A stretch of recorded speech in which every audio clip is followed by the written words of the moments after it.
ക്രിസ്തുവിന്റെ മഹത്തായ സ്നേഹത്തിന് ആധുനിക കാലത്തെ സാക്ഷിയായ വിശുദ്ധ ജിയന്ന ബരേറ്റ മോളയുടെ തിരുനാൾ ഏപ്രിൽ 28 സഭ ആഘോഷിക്കുന്നുണ്ട്. 1962 തന്റെ കുഞ്ഞിനെ രക്ഷിക്കാനായി അവർ നടത്തിയ വീരോചിതമായ ആത്മബലി ഏവർക്കും സുപരിചിതമാണല്ലോ. എന്നാൽ ഒരു അമ്മയുടെ സ്വപ്നത്തെയും മകളുടെ നന്ദിയെയും ഒരു വൈദികന്റെ ശുശ്രൂഷയെയും തമ്മിൽ ബന്ധിപ്പിക്കുന്ന മനോഹരമായ ഒരു കഥ ഇപ്പോൾ പുറത്തു വന്നിരിക്കുകയാണ്. അൾത്താരയിലെ വിശുദ്ധയാകുന്നതിന് എത്രയോ മുൻപേ ജിയന്ന ബരേറ്റ ഒരു വധുവായിരുന്നു. 1955 പീട്രോ മോളയെ വിവാഹം കഴിക്കുമ്പോൾ അവൾ അതിമനോഹരമായൊരു പട്ടുടുപ്പാണ് ധരിച്ചിരുന്നത്. അന്നേ തന്റെ ജീവിതത്തെ ഒരു വലിയ ദൈവവിളിയായി ജിയന്ന കണ്ടിരുന്നു. അവൾ തന്റെ ഹൃദയത്തിൽ ഒരു ആഗ്രഹം സൂക്ഷിച്ചു. തന്റെ പുത്രന്മാരിൽ ആരെങ്കിലും ഒരു വൈദികനായി ദൈവം വിളിക്കുകയാണെങ്കിൽ തന്റെ വിവാഹവസ്ത്രം അവന്റെ ദൈവാഭിഷേകത്തിനുള്ള ഒരു തിരുവസ്ത്രമായി മാറ്റണമെന്നതായിരുന്നു അത്. തന്റെ ഭർത്താവിനോട് വിവാഹവേദിയിൽ വെച്ച് അതേ എന്ന് പറഞ്ഞപ്പോൾ ധരിച്ചിരുന്ന അതേ പട്ടുടുപ്പ് തന്നെ തന്റെ മകൻ ദൈവത്തോട് അതേ എന്ന് പറയുന്ന അൾത്താരയിലും ഉപയോഗിക്കണമെന്ന്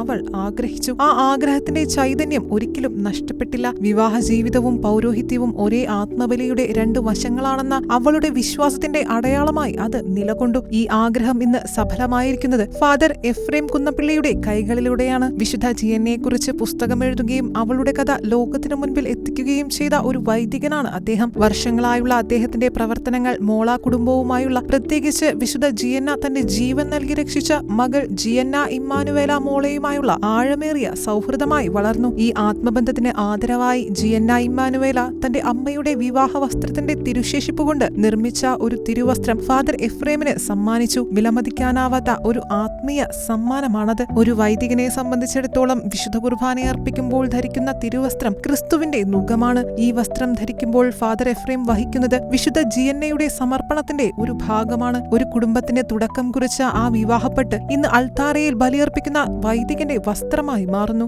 ഞാൻ ഇതേറെ വിലമതിക്കുന്നു. ഞാൻ തീർച്ചയായും അനുഗ്രഹിക്കപ്പെട്ടവനാണെന്ന് ഫാദർ എഫ്രേം പറയുന്നു. ചരിത്രത്തിന്റെ ഒരു ഭാഗം കൈവശം വയ്ക്കുക എന്നതിലുപരി ആ അമ്മയുടെ സ്നേഹത്തിൽ രക്ഷിക്കപ്പെട്ട മക്കളുടെ കൈകളിൽ നിന്ന് തന്നെ അത് സ്വീകരിക്കുക എന്നത് ഒരു ജീവിക്കുന്ന അത്ഭുതമാണ്. ഈ തിരുനാൾ ദിനത്തിൽ ഫാദർ എഫ്രേമിന്റെയും ഈ തിരുവസ്ത്രത്തിന്റെയും കഥ വിശുദ്ധി എന്നത് ഒരു തുന്നിച്ചേർക്കലാണെന്ന് നമ്മെ ഓർമ്മിപ്പിക്കുന്നു. നമ്മുടെ ദൈനംദിന തിരഞ്ഞെടുപ്പുകൾ, ത്യാഗങ്ങൾ, സൗഹൃദങ്ങൾ എന്നിവയുടെ നൂലുകൾ കൊണ്ടാണ് അത് നെയ്തെടുക്കുന്നത്. വിശുദ്ധ ജിയന്നയുടെ ആഗ്രഹം ഒടുവിൽ സഫലമായി. തന്റെ മകനിലൂടെ അല്ലെങ്കിലും അവളെ ലോകത്തിന് പരിചയപ്പെടുത്താൻ ജീവിതം മാറ്റിവെച്ച ഒരു വൈദികനിലൂടെ സഭയ്ക്കായി അത് സമർപ്പിക്കപ്പെട്ടു. ഇന്ന് ധൂപപ്പുക ഉയരുമ്പോൾ നാം ഒരു കാര്യം ഓർക്കുന്നു: ഒരിക്കൽ നഷ്ടപ്പെട്ട സ്നേഹം ഒരിക്കലും അവസാനിക്കുന്നില്ല. ലോകത്തെ അനുഗ്രഹിക്കാനായി അത് മറ്റൊരു രൂപം പ്രാപിക്കുന്നു എന്നു മാത്രം. Church desk, ഷെഖേന news.